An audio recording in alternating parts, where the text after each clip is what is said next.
Lettre numéro 8. La bénédiction originelle par Kim Nataraja.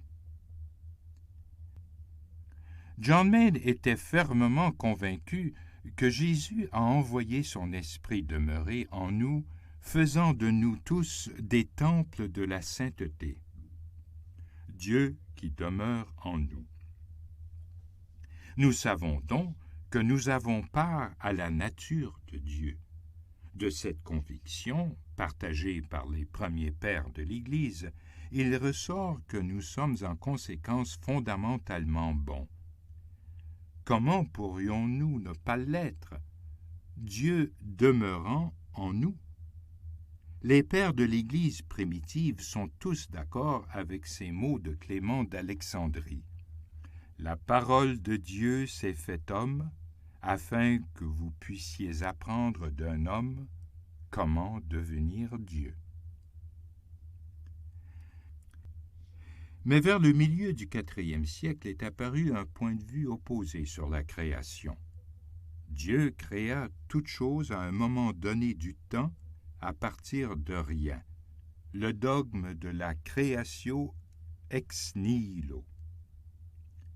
Il en est ressorti la conclusion qu'il n'y avait donc pas de terrain commun entre Dieu et l'humanité, mais à la place un gouffre infranchissable entre les deux. Notre image fut irrémédiablement abîmée dans la chute, et seule la grâce de Dieu, par le Christ, pouvait nous sauver. Nous ne pouvions rien faire par nous-mêmes pour trouver notre ressemblance à Dieu. Ainsi, même la prière contemplative n'était d'aucune utilité. Cette vision a éloigné encore plus l'un de l'autre les deux courants du christianisme que nous avons présentés, et là aussi, ceux qui se faisaient l'avocat de la prière contemplative ont perdu. Saint Augustin, qui vécut de 354 à 430, exprima cette opposition dans le dogme du péché originel. Les hommes et les femmes sont pécheurs à la base, et la création même est en soi imparfaite. La grâce de Dieu ne pouvait pas rendre à l'humanité et à la création leur état originel de bonté fondamentale. Ceci devint l'enseignement officiel de l'Église. La vie était principalement considérée comme une bataille contre les démons, ce qui exige une vie de pénitence. Cette vision négative de l'humanité et de la création va à l'encontre des paroles de la Genèse et de l'enseignement prodigué au cours des 3 premiers siècles, et elle ne concorde pas non plus avec l'enseignement de Jésus. Dans la première conception, la contemplation de la création, parfaite manifestation de Dieu, était considérée comme le premier pas dans la montée vers Dieu. C'est aussi en contradiction avec le bel enseignement mystique de saint Augustin. Il est intéressant de noter ici, étant donné l'origine celtique de John Main, que dans la tradition celtique, l'accent est resté sur l'image de Dieu en nous, donc sur notre bonté fondamentale, et sur la beauté et la perfection de la création. Ce sont à la fois la création et les Écritures qui manifestent le divin et nous conduisent à Dieu, comme le disait Clément d'Alexandrie. Le Christ nous divinise par son enseignement céleste. John Main est donc dans la ligne des premiers pères chrétiens et de la tradition celtique.